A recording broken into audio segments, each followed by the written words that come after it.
tardes, abogada Mejía. Soy Diana Delgado y junto con mi compañera Yamile Caicedo vamos a dirigir esta entrevista en la cual lo más importante será conocer las actividades que implican pues desenvolverse como consultora empresarial corporativa, conferencista y seminarista y consultora de derechos públicos. Esperamos que juntas podamos crear un ambiente ameno y un buen diálogo en esta sesión. Entonces, abogada, como vamos a enfocarnos primero en el ámbito de consultora empresarial corporativa. En este ámbito, ¿qué estrategias de desarrollo del liderazgo y gestión del cambio suele sugerirle al equipo administrativo con el cual está trabajando? Bueno, primero quiero agradecerles por este espacio. Sin duda alguna, para mí es un gusto poder contribuir a través de esta entrevista, pues especialmente en su proceso formativo. Y bueno, en lo relacionado a tu pregunta, sí es importante dejar sobre la mesa ciertos conceptos, ¿no? La importancia del derecho empresarial corporativo para el desarrollo de los negocios. En este sentido, la importancia de tener información jurídica clara, precisa, que permita a los dueños de los negocios desarrollar sus emprendimientos de conformidad a la normativa legal vigente. En este sentido, cada estrategia en materia de derecho empresarial corporativo, en los procesos de consulta, son individuales, son diferenciados y responden a la realidad empresarial corporativa de cada uno de mis clientes. Porque no es lo mismo desarrollar una estrategia corporativa o una estrategia en materia de derecho corporativo para un pequeño emprendimiento que desarrollar una estrategia de derecho corporativo para una empresa grande que maneja un personal administrativo grande, ¿no es cierto?, que tiene responsabilidades específicas como la afiliación, la elaboración de contratos y establecer estrategias jurídicas que le permitan desarrollarse, que no lo limiten, pero que al mismo tiempo cumplan con la normativa legal vigente. Claro, como mencionó, cuando es un emprendimiento y una empresa, por así decirlo, tiene ya procedimientos legales, seguro, sueldos, contratos, como usted mencionó. De todas estas, esta es una pregunta un poco más personal, no tan informativa. ¿Cuál es su favorito para colaborar? ¿Con los emprendimientos o con las empresas? Ah, mira, interesante. Realmente vivo una dualidad. ¿Por qué? Porque es muy bonito poder acompañar, siempre digo esto, los sueños de un emprendedor, porque tú estás acompañando a alguien en el desarrollo de un sueño y guiarlo desde su comienzo. Eh, Eso es bonito, es significativo porque estás contribuyendo al desarrollo de un sueño de alguien que tiene muchas ganas de salir adelante y que ha depositado en ti su confianza para continuar o desarrollar ese proyecto. En este sentido, el guiarle en qué etapa de su emprendimiento es mejor constituir una compañía, en qué etapas es mejor continuar con un RUC, con su INPE, el guiarle cómo afiliar, cómo contratar, cómo sacar sus permisos de funcionamiento, es una experiencia significativa y que le da valor el hecho de que estamos frente a un emprendedor. Pero también disfruto mucho los retos que significa poner en orden una empresa que con el pasar del tiempo ha crecido, pero que a lo mejor está desordenada, que es lo que comúnmente encontramos con negocios que a veces tienen muchos años en el mercado, que representan negocios específicamente familiares, pero que no han puesto sus aspectos jurídicos en orden, lo cual les hace perder una cantidad significativa de dinero, así como no tienen claro los procesos organizativos de sus empresas. Claro, son estos retos los que demuestran lo que uno ha aprendido, son el paso para poder ganar más conocimientos, ¿sí, no? Claro, por citarte un ejemplo, una empresa que crece de manera desordenada y no tiene un reglamento interno que le proteja, no va a poder eventualmente desarrollar procesos adecuados para cesar las funciones de malos colaboradores y van a tener que estar a expensas y estar obligados contratando a alguien que ya incumple de por sí los reglamentos, pero como no existen, no pueden hacer ese tipo de transacciones o la forma de la distribución del paquete accionario. Entonces son retos porque cuando ya las empresas crecen y generan una rentabilidad significativa de recursos, las respuestas jurídicas tienen que ser más integrales y profundas en ese sentido. Muchas gracias, abogada. En el mismo ámbito, ¿no? ¿Cuáles son las tendencias actuales en las que la industria con la que usted está trabajando debe considerar para mantenerse competitiva, para mantenerse a la, en la misma línea que los, eh, que las demás empresas, en la misma rama? Bueno, siendo más que todo mi área lo que tiene que ver con el derecho empresarial corporativo, la principal característica es que cumplan con la normativa legal vigente con la finalidad de que puedan desarrollar sus negocios sin ningún tipo de restricción. Muy bien, entonces ahora pasaremos al ámbito de consultora de derechos públicos. La pregunta es, ¿cuáles son los riesgos potenciales para una empresa en términos de derechos públicos y cómo se los puede mitigar de manera efectiva?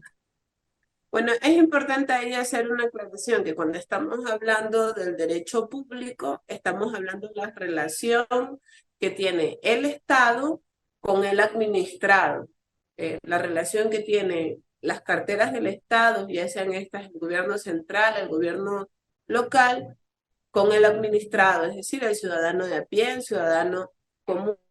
En este sentido, cómo la aplicación de las políticas públicas responden de manera adecuada, de manera eficiente a responder las necesidades de la ciudadanía, cómo una administración pública ágil, oportuna, a tiempo, diligente, se convierte en una respuesta positiva y en un aliciente para el administrado. Por lo cual, cuando hablamos del derecho público, hablamos de eso y cuando desarrollamos consultas en materia de derecho público, eh, tiene una doble vertiente. ¿Cómo oriento al administrado a responder frente a una administración pública a lo mejor ineficiente, que no responde a sus requerimientos a tiempo, que no le da una respuesta adecuada, que no le da una solución a sus problemas? Y el otro lado es cómo nosotros podemos, a través de nuestra experticia, nuestra experiencia en el sector público, como ex comisaria municipal, como ex jefa del departamento de denuncias, del primero, y me atrevería a decir que el único a nivel nacional que tuvimos en el municipio de Guayaquil, cómo implementamos orientamos a la misma administración pública a desarrollar buenas políticas públicas que beneficien al ciudadano. ¿Ya? Entonces, aclarando esos dos conceptos, me gustaría más o menos saber, tu pregunta va encaminada a la primera opción o a la segunda. A la segunda opción. ¿Ya? En este sentido, siempre soy una convencida que una administración pública que responda a las necesidades del ciudadano, se convierte en un aliciente en, la, en el desarrollo de un ciudadano, por decirte algo. Cuando hablamos del Estado, el Estado tiene diferentes funciones. Una de sus principales es dar seguridad, pero los gobiernos locales, autónomos, también tienen otra función. Por ejemplo, atender ciertos trámites, aplicar ciertas políticas públicas. ¿Qué pasa cuando la administración pública no responde a tiempo, de manera eficiente y oportuna al deber jurídico para el cual fue creado? Pues la ciudadanía sufre, el pueblo se lamenta. Lo que ocurre hoy por hoy en materia de seguridad, en materia económica, en materia social, es una respuesta a un Estado ineficiente, a un Estado que no cumple con su función, a un Estado que ha dejado a un lado el servicio público y ha comenzado a buscar sus intereses individuales, a un Estado corrupto. Partiendo de esa premisa, la asesoría nos permite establecer sistemas, diseños, procesos que le permitan al Estado cumplir con su función de manera eficiente, diligente, a tiempo, para beneficiar al ciudadano. Muchas gracias por sus respuestas, abogada. Continúa mi compañera Yamile. Bueno, siguiendo la misma línea sobre consultoría de derechos públicos, ¿cuáles son las últimas tendencias y los cambios legislativos relevantes en el ámbito de estos derechos públicos que podían impactar a la organización, ya sea privada, sectorizada o en este caso, como acabo de mencionarlo, en el Estado? ¿Qué es lo que falta para poder ordenar de alguna manera en el ámbito legislativo lo que ahorita estamos viviendo? Bueno, en lo relacionado a tu pregunta, en primera instancia, las actuales leyes que se están generando son leyes de carácter económico, sin duda alguna van a tener un impacto en la economía del pueblo ecuatoriano. Y en este sentido, pues hay que estar muy expectantes.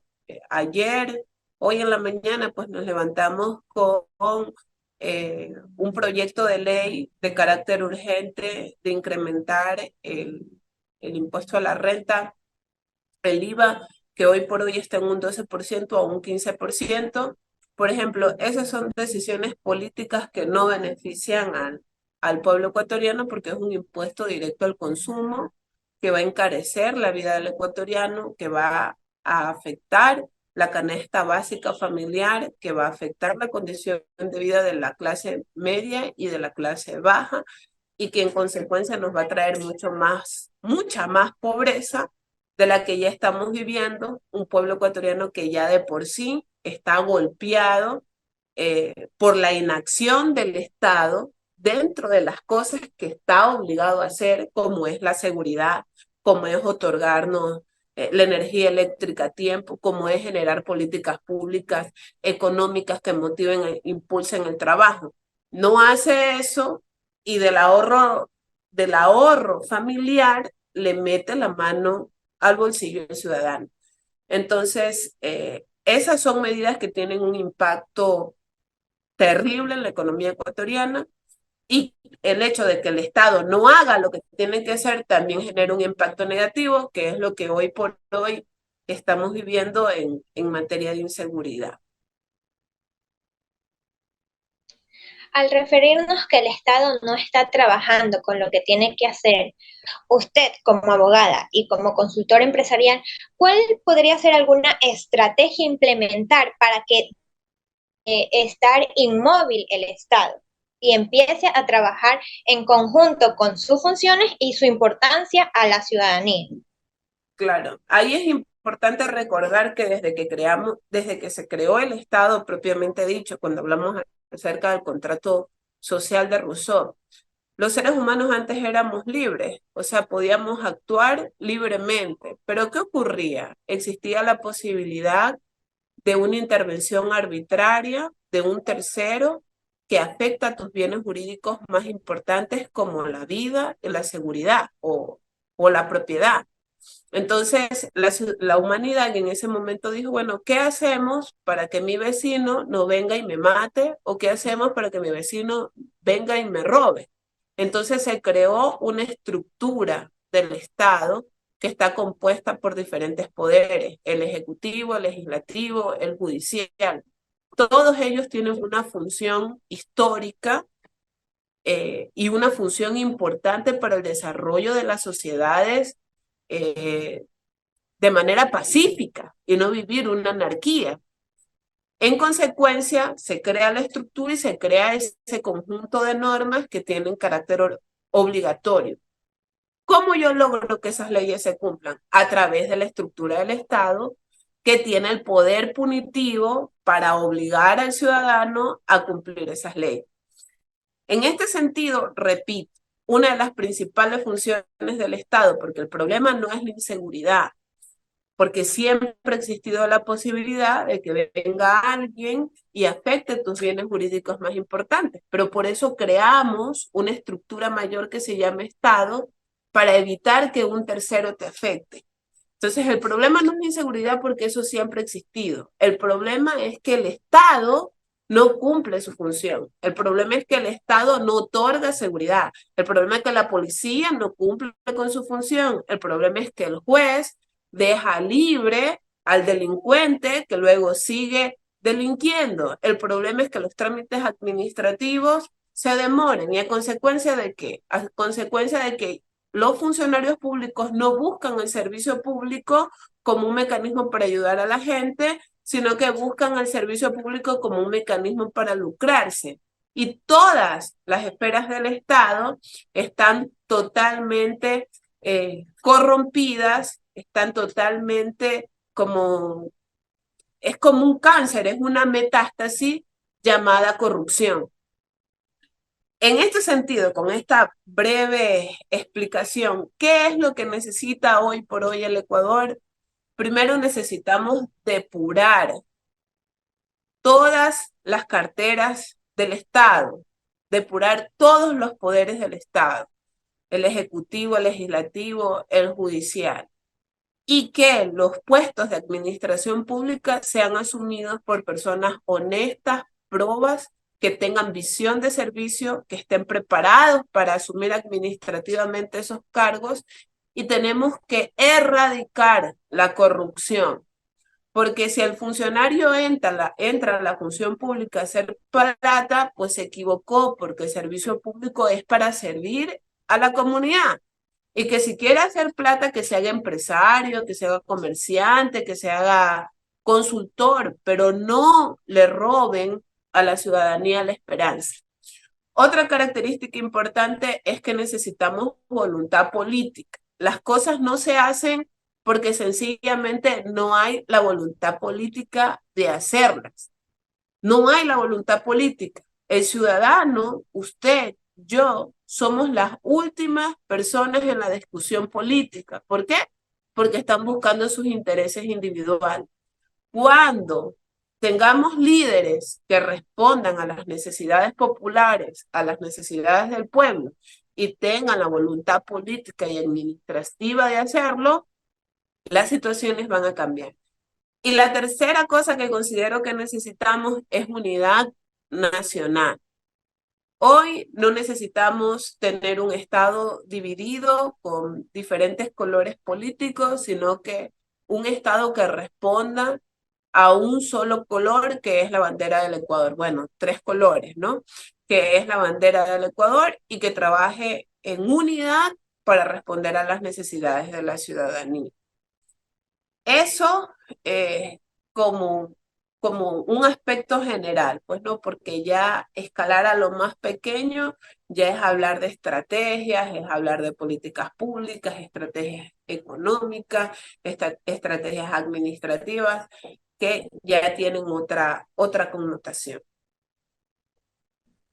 Bueno, sabemos que el cambio toma tiempo, no va a pasar de una noche a la mañana, estamos viendo que se están tomando acciones, tal vez no son las más favorables para el pueblo, pero hay una iniciativa.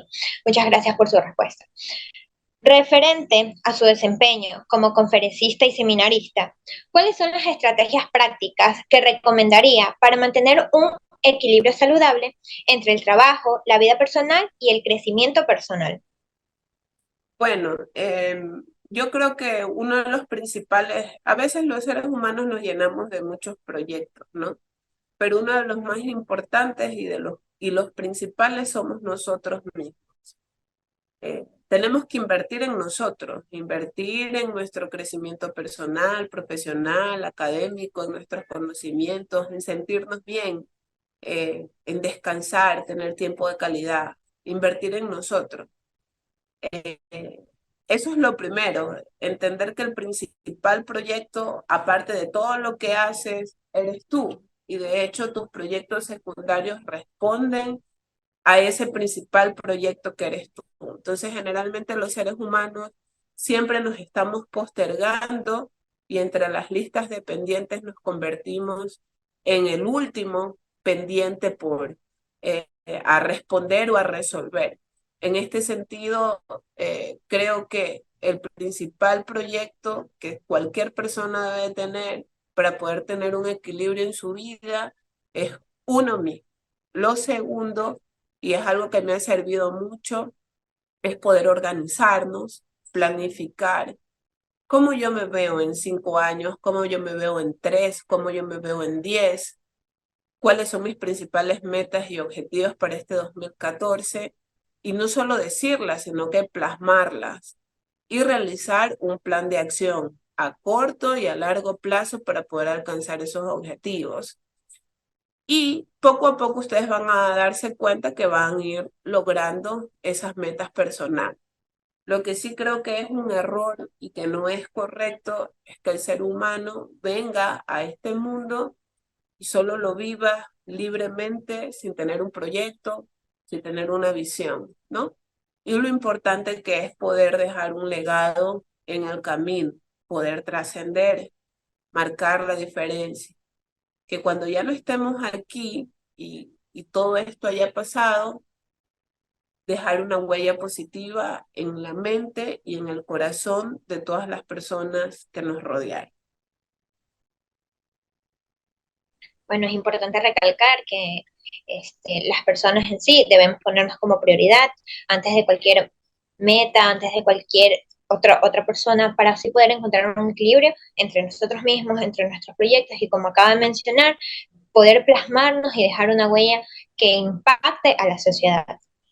Bueno, es importante recalcar a cada uno de nosotros, a los que están viendo esta entrevista, que es favorable ponerse metas, pero no agobiarse en los proyectos. Recuerden que si se cierra una puerta, están muchas más por descubrir y abrir.